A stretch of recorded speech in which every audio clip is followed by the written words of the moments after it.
Dark oxygen എന്ന് കേട്ടിട്ടുണ്ടോ? ഏറ്റവും ഒടുവിൽ ശാസ്ത്രലോകം സമുദ്രത്തിനടിയിൽ ഡാർക്ക് ഓക്സിജൻ കണ്ടെത്തിയിരിക്കുകയാണ്. ഭൂമിയിൽ ജീവൻ ഉണ്ടാകാൻ പോലും കാരണമായിട്ടുള്ളത് ഒരുപക്ഷെ ഡാർക്ക് ഓക്സിജൻ ആയിരിക്കാം. സത്യത്തിൽ എന്താണ് ഈ ഒരു ഡാർക്ക് ഓക്സിജൻ? എങ്ങനെയാണ് അത് നമുക്കൊക്കെ തന്നെയും ഗുണം ചെയ്തിട്ടുള്ളത്?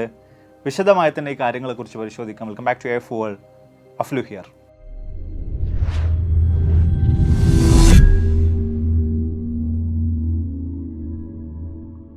പസഫിക് സമുദ്രത്തിൽ ഏറെക്കുറെ 4 കിലോമീറ്റർ താഴ്ഭാഗത്തായിട്ട് ഡാർക്ക് ഓക്സിജൻ കണ്ടെത്തി എന്ന് പറയുന്ന ഒരു കാര്യം തീർച്ചയായിട്ടും കഴിഞ്ഞ ദിവസങ്ങളായിട്ട് മാധ്യമങ്ങളിലൂടെ നിങ്ങൾ ഏവരും കേട്ടിട്ടുണ്ടാകും. അപ്പോഴൊക്കെ നമ്മുടെ ഉള്ളിലേക്ക് വരുന്ന ഒരു കാര്യമാണ് ഓക്സിജൻ. എന്തായാലും നമ്മൾ കേട്ടിട്ടുള്ള കാര്യം തന്നെയാണ്, നമ്മൾ നിരന്തരമായിട്ട് ശ്വസിച്ചുകൊണ്ടിരിക്കുന്ന സംഭവം തന്നെയാണ്.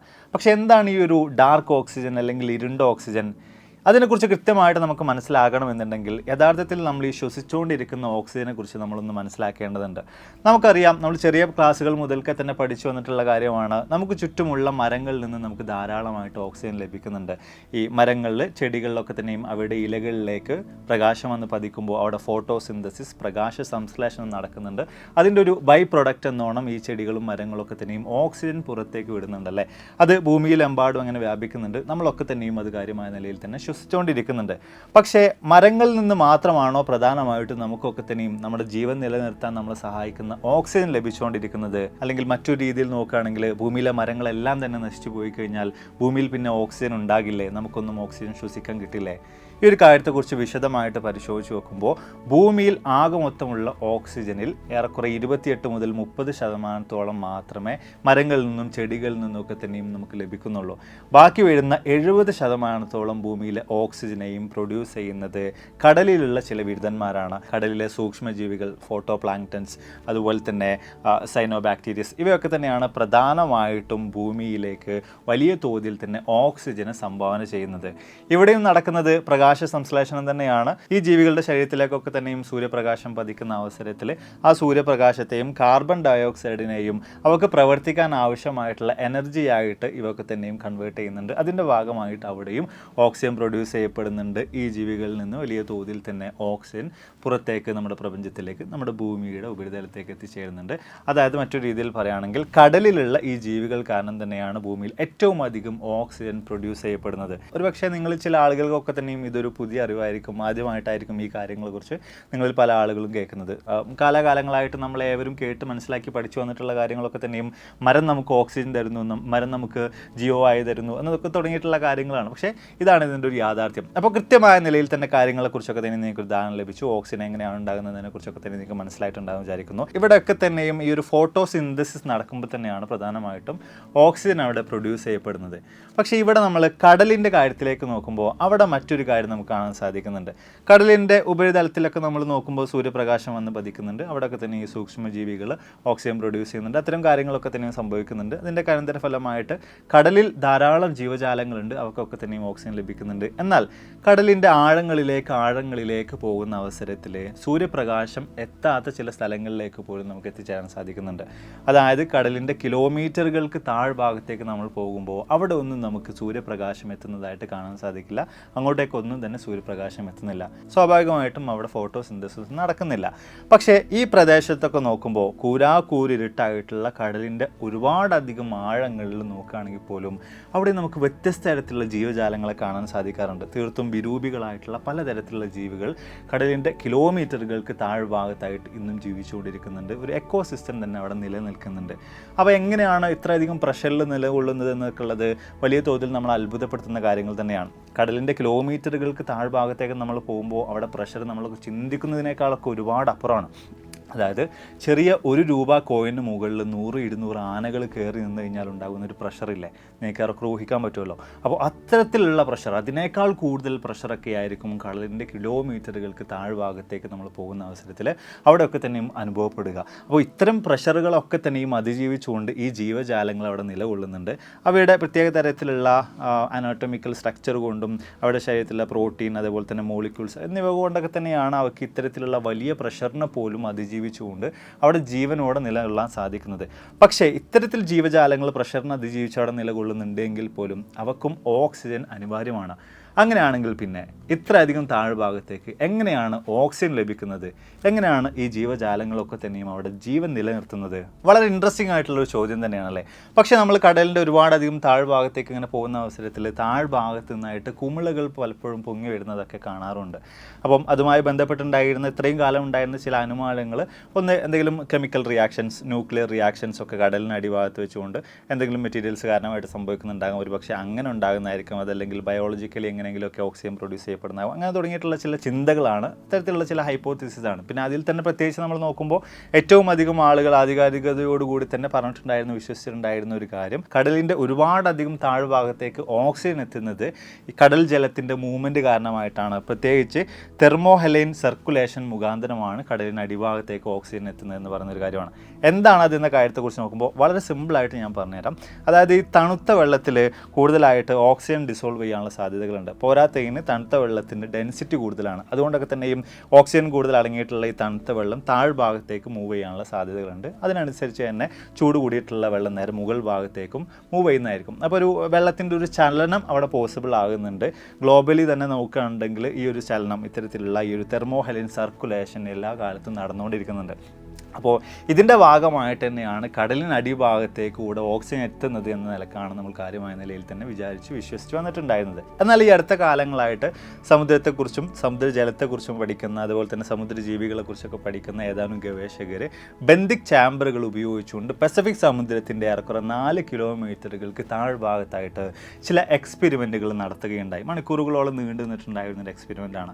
അതിനാദ്യം ഞാൻ എന്താണ് ഈ ബെന്തിക് ചാമ്പർ എന്നുള്ള കാര്യം പറഞ്ഞുതരാം. ഒരു പ്രത്യേക തരത്തിലുള്ള ചാമ്പർ നേരെ കടലിലേക്ക് നേരെ താഴത്തേക്ക് നേരെ ഇറക്കി വെക്കുന്ന നിലയിലാണ് അതുണ്ടായിരുന്നത്.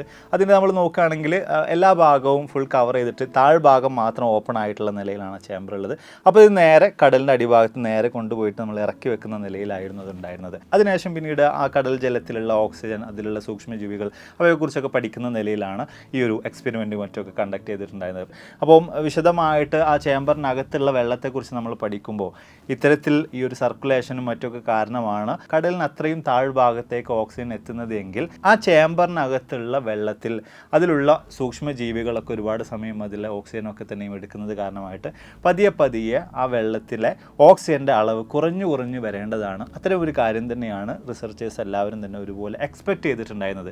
പക്ഷേ മണിക്കൂറുകൾ കഴിയുമ്പോൾ ആ ജലത്തിലെ ഓക്സിജൻ്റെ അളവ് കൂടി വരുന്നതായിട്ട്, അതായത് തീർത്തും വിപരീതമായിട്ടുള്ള ഒരു കാര്യം, ഒരു റിസൾട്ട് അവിടെ കാണാനായിരുന്നു റിസർച്ചേഴ്സിന്, ഗവേഷകർക്ക് സാധ്യമായത്. ഇതേ ഒരു കാര്യത്തെക്കുറിച്ച് തന്നെ നോക്കുമ്പോൾ 2013 ഇത്തരത്തിലുള്ള ഒരു എക്സ്പെരിമെൻ്റ് ഒരു സ്കോട്ടിഷ് ഗവേഷകൻ നടത്തിയിട്ടുണ്ടായിരുന്നു. അന്ന് അദ്ദേഹം വിചാരിച്ചിട്ടുണ്ടായിരുന്നത് ഇതെന്തെങ്കിലും തരത്തിലുള്ള എക്യുപ്മെൻ്റൽ എററുകൾ കൊണ്ട്, മെഷർ ചെയ്യാനൊക്കെ ഉപയോഗിച്ചിട്ടുള്ള എക്യുപ്മെൻറ്റ്സിൻ്റെ എററുകൾ കൊണ്ട് സംഭവിച്ചിട്ടുള്ള ഒരു കാര്യമായിരിക്കാം എന്ന നിലയിലായിരുന്നു. പിന്നീട് അത് അദ്ദേഹത്തിൻ്റെ മനസ്സിൽ കിടന്ന് പിന്നെ ഒരുപാടധികം വർഷങ്ങൾക്ക് ശേഷമാണ് പിന്നെ ഇത്തരം ചില പരീക്ഷണങ്ങളിലേക്കൊക്കെ തന്നെയും ആ ഒരു ഗവേഷക സംഘം ഒരുപോലെ തന്നെ എത്തിച്ചേർന്നിട്ടുണ്ടായിരുന്നത്. എന്തൊക്കെ തന്നെയായാലും വിശദമായ നിലയിൽ തന്നെ ഈ ഒരു കാര്യത്തെക്കുറിച്ച്, എങ്ങനെ ഇവിടെ ഓക്സിജൻ കൂടി വരുന്നു എന്നൊരു കാര്യത്തെക്കുറിച്ച് അവർ പഠിക്കാൻ തീരുമാനിക്കുന്നുണ്ട്. അവർക്ക് കൃത്യമായിട്ട് മനസ്സിലാക്കാൻ സാധിക്കാത്ത, എവിടെ നിന്ന് വരുന്നുവെന്ന് കണ്ടെത്താൻ സാധിക്കാത്ത ആ ഒരു ഓക്സിജനെ അവർ ഡാർക്ക് ഓക്സിജൻ എന്ന് പേരിട്ട് വിളിക്കുകയും കൂടി ചെയ്യുന്നുണ്ട്. അപ്പോൾ കൃത്യമായ നിലയിൽ തന്നെ എന്താണ് ഡാർക്ക് ഓക്സിജൻ, എങ്ങനെയാണ് ആ പേര് വന്നിട്ടുള്ളതെന്ന കാര്യത്തെക്കുറിച്ച് നിങ്ങൾക്ക് മനസ്സിലായിട്ടുണ്ടാവും. അപ്പോൾ ഇതിനുശേഷം പിന്നീട് അവർ ചെയ്തത് പസഫിക് സമുദ്രത്തിൻ്റെ ചില ഭാഗങ്ങളൊക്കെ തന്നെയും ഇതുപോലത്തെ ബെന്തിക് ചാമ്പറുകൾ വെച്ചുകൊണ്ട് വീണ്ടും പരീക്ഷണങ്ങൾ നടത്തുക എന്ന് പറഞ്ഞൊരു കാര്യമാണ്. അപ്പോൾ ചിലയിടങ്ങളിലൊക്കെ തന്നെയും ഇതുപോലെ തന്നെ ഓക്സിജൻ്റെ അളവ് അവിടെ കൂടി വരുന്നതായിട്ട് അവർക്ക് കൃത്യമായ നിലയിൽ തന്നെ കണ്ടെത്താൻ സാധിച്ചു. അപ്പം ഈ കൂടുന്ന സ്ഥലത്തും കൂടാത്ത സ്ഥലത്തും കൃത്യമായിട്ട് കമ്പയർ ചെയ്ത് നോക്കുമ്പോൾ അവിടെ ചില കല്ലുകളുള്ളതായിട്ട് അവർക്ക് കാണാൻ സാധിക്കുകയാണ്. അതങ്ങനെ നിസ്സാരമാക്കി കളയേണ്ട വെറും കല്ലുകളല്ല, പോളിമെറ്റാലിക് നൊഡ്യൂൾസ് എന്ന പേരിൽ അറിയപ്പെടുന്ന ചില കല്ലുകളാണ് ചില ബന്തിക് ചേമ്പറുകൾ ഉണ്ടായിരുന്ന, അവിടെ ഓക്സിജൻ ലെവൽ കൂടിയിട്ടുണ്ടായിരുന്ന ഭാഗത്ത് കാണപ്പെട്ടിട്ടുണ്ടായിരുന്നത്. ഇനി എന്താണ് ഈ ഒരു പോളിമെറ്റാലിക് നൊഡ്യൂൾസ് എന്ന കാര്യത്തെക്കുറിച്ച് നോക്കുമ്പോൾ പേര് പോലെ തന്നെ വ്യത്യസ്തമായിട്ടുള്ള ഒരുപാടധികം മെറ്റലുകൾ കൂടി ചേർന്നിട്ടുള്ള, ഒരുപാട് യുഗങ്ങൾ സമയം എടുത്തുകൊണ്ട് ഫോം ആയിട്ടുള്ള ചില കല്ലുകളാണ് ഈ ഒരു പോളിമെറ്റാലിക് നൊഡ്യൂൾസ് എന്ന് പറയുന്നത്. എങ്ങനെ ഇത് ഫോം ആയെന്ന് വെച്ച് കഴിഞ്ഞാൽ കടലിനടിയിലെ രാസപ്രവർത്തനങ്ങൾ കൊണ്ടും അതുപോലെ തന്നെ ഒരുപാടധികം യുഗങ്ങൾക്ക് മുമ്പ് നടന്നിട്ടുള്ള ചില അഗ്നിപർവ്വത സ്ഫോടനങ്ങളുടെ ലാവകൾ കടലിലേക്ക് എത്തിയത് മൂലമൊക്കെ തന്നെയാണ് ഇത്തരത്തിലുള്ള നൊഡ്യൂൾസൊക്കെ തന്നെയും കടലിനടിഭാഗത്ത് രൂപപ്പെട്ടിട്ടുള്ളത്. അപ്പം ഈ ഒരു കാര്യം ശ്രദ്ധിച്ചതോട് കൂടിയിട്ട് ഗവേഷകർ ഈ ഒരു കല്ലുകളെ അല്ലെങ്കിൽ ഈ ഒരു പോളിമെറ്റാലിക് നൊഡ്യൂൾസിനെ എടുത്തു കൊണ്ടുവന്നിട്ട് കൃത്യമായിട്ടുള്ള പരിശോധനകൾക്ക് വിധേയമാക്കുകയാണ്. ആ ഒരു അവസരത്തിലാണ് ഞെട്ടിക്കുന്ന ഒരു കാര്യം അവർക്ക് കണ്ടെത്താൻ സാധിക്കുന്നത്. ഈ കല്ലുകളിൽ നിന്ന് ഇലക്ട്രിസിറ്റി പ്രൊഡ്യൂസ് ചെയ്യപ്പെടുന്നുണ്ട്. ഏറെക്കുറെ 0.95 വോൾട്ടേജോളം അതിൽ നിന്ന് വരുന്നുണ്ട് എന്നൊരു കാര്യത്തെക്കുറിച്ച് അവർക്ക് കണ്ടെത്താൻ സാധിച്ചു. അപ്പോൾ ഇത്തരത്തിലൊരു ബാറ്ററി പോലെയാണ് ഈ കല്ലുകൾ പ്രവർത്തിക്കുന്നത് എന്നൊരു കാര്യം കൊണ്ട് തന്നെ അവ കടൽ ജലത്തിൽ കടലിനടിഭാഗത്ത് കിടക്കുന്ന അവസരത്തിൽ അവിടെ ഇലക്ട്രോളിസിസ് സംഭവിക്കുന്നുണ്ട്. അതായത് കടൽ വെള്ളത്തെ ഓക്സിജനും ഹൈഡ്രജനുമായിട്ട് ഈ ഒരു ബാറ്ററികൾ പോലെ പ്രവർത്തിച്ചുകൊണ്ടിരിക്കുന്ന കല്ലുകൾ സ്പ്ലിറ്റ് ചെയ്യുന്നുണ്ട്. അങ്ങനെയാണ് കടലിൻ്റെ കിലോമീറ്ററുകൾക്ക് താഴ്ഭാഗത്ത് പോലും കൃത്യമായ നിലയിൽ തന്നെ ഓക്സിജൻ അവിടെയുള്ള ജീവജാലങ്ങൾക്ക് ലഭിച്ചുകൊണ്ടിരിക്കുന്നത് എന്നൊരു കാര്യത്തെക്കുറിച്ച് കൃത്യമായി തന്നെ ഇതിലൂടെ കണ്ടെത്താൻ ഗവേഷകർക്ക് സാധിക്കുകയുണ്ടായി. തീർച്ചയായിട്ടും വലിയ മഹത്തായ ഒരു കണ്ടെത്തൽ തന്നെയാണ്, ഒരു ഡിസ്കവറി തന്നെയാണ് ഇതിലൂടെ ഇവിടെ സംഭവിച്ചു കഴിഞ്ഞിട്ടുള്ളത്. നമ്മൾ ഇത്രയും കാലം വിചാരിച്ചു വെച്ചിട്ടുണ്ടായിരുന്ന പല കാര്യങ്ങളെയും പൊളിച്ചു കളയുന്ന, ഭൂമിയിലെ ജീവൻ്റെ ഉത്ഭവത്തിലും അതിൻ്റെ പരിണാമത്തിൽ പോലും വലിയ തോതിൽ തന്നെ സ്വാധീനം ഉണ്ടായിരുന്നിരിക്കാവുന്ന ഒരു കാര്യത്തെക്കുറിച്ച് തന്നെയാണ് ഇവിടെ കണ്ടെത്തിയിട്ടുള്ളത്. നമുക്കറിയാം, പരിണാമ സിദ്ധാന്ത പ്രകാരം ഭൂമിയിൽ ആദ്യ ജീവൻ ഉടലെടുക്കുന്നത് കടലിലാണ്. അപ്പോൾ ഈ കടലിൽ ഉണ്ടായിട്ടുള്ള ജീവന് അതിനാവശ്യമായിട്ടുള്ള ഓക്സിജൻ എങ്ങനെ ലഭിച്ചു എന്ന് പറയുന്നൊരു വലിയ ചോദ്യം ഉണ്ടായിരുന്നു. അപ്പോൾ ഇത്തരത്തിലുള്ള ഈ കല്ലുകൾ അവിടെ ഓക്സിജൻ പ്രൊഡ്യൂസ് ചെയ്തിട്ടുണ്ടായിരുന്നുവെങ്കിൽ തീർച്ചയായിട്ടും ആ ജീവജാലങ്ങൾക്ക് അതിൽ നിന്ന് ഓക്സിജൻ ലഭിച്ചിട്ടുണ്ടായിരിക്കണം. അവയുടെ പരിണാമത്തിനും അവരുടെ വളർച്ചയ്ക്കൊക്കെ തീർച്ചയായിട്ടും അത് കാരണക്കാരായിരിക്കണം. നമ്മൾ ഇത്രയും കാലം വിചാരിച്ചിട്ടുണ്ടായിരുന്ന ഒരു കാര്യം, ആദ്യ കാലഘട്ടങ്ങളിൽ ഉണ്ടായിട്ടുണ്ടായിരുന്ന ജീവജാലങ്ങൾക്ക് ഓക്സിജൻ ആവശ്യമുണ്ടായിരുന്നിരിക്കില്ല. പിന്നീട് ഈ ഫോട്ടോ പ്ലാങ്ക്ടൺസ് വ്യത്യസ്ത തരത്തിലുള്ള സൂക്ഷ്മജീവികളൊക്കെ കടലിലുണ്ടായി. അവ പിന്നീട് ഓക്സിജൻ പ്രൊഡ്യൂസ് ചെയ്യാൻ തുടങ്ങി. അതോടുകൂടിയിട്ട് ഓക്സിജൻ ആവശ്യമില്ലാത്ത ജീവജാലങ്ങൾ ഭൂമിയിൽ നിന്ന് ചത്തുടങ്ങി. അങ്ങനെ തുടങ്ങിയിട്ടുള്ള കാര്യങ്ങളാണ് നമ്മൾ ഇത്രയും കാലം വിചാരിച്ചു വെച്ചിട്ടുണ്ടായിരുന്നത്. പക്ഷേ അത്തരം കാര്യങ്ങളിലൊക്കെ തന്നെയും നമ്മളൊന്ന് പുനർവിചിന്തനം നടത്താൻ പ്രേരിപ്പിക്കുന്ന ഒരു കാര്യമായിട്ട് തീർച്ചയായിട്ടും ഈ ഒരു ഡാർക്ക് ഓക്സിജൻ മാറി വരുന്നുണ്ട്. അതോടൊപ്പം തന്നെ എടുത്തു പറയേണ്ട ഒരു കാര്യം, ഇപ്പോഴും ഈ ഒരു കാര്യത്തെക്കുറിച്ച് കൂടുതലായിട്ടുള്ള പഠനങ്ങൾ നടന്നുകൊണ്ടിരിക്കുകയാണ്. ഇപ്പോഴും അത് പൂർണ്ണമായിട്ടില്ല. വരുന്ന ആളുകളിൽ ഇതുമായി ബന്ധപ്പെട്ട ഒരുപാടധികം പുതിയ പുതിയ കാര്യങ്ങൾ നമുക്ക് കണ്ടെത്താൻ സാധിക്കും, മനസ്സിലാക്കാൻ സാധിക്കും എന്നാണ് നമുക്ക് പ്രതീക്ഷിക്കാം. മാത്രമല്ല, ഇത്തരത്തിൽ കടലിന് കിലോമീറ്ററുകൾക്ക് താഴ്ഭാഗത്തായിട്ട് സുലഭമായ നിലയിൽ തന്നെ ഓക്സിജൻ്റെ അവൈലബിലിറ്റി ഉണ്ടെങ്കിൽ വലിയൊരു എക്കോസിസ്റ്റം തന്നെ, വ്യത്യസ്ത തരത്തിലുള്ള ജീവജാലങ്ങളുടെ ഒരു എക്കോസിസ്റ്റം തന്നെ കടലിനടിയിൽ ഉണ്ടാകാനുള്ള സാധ്യതകളുണ്ട്.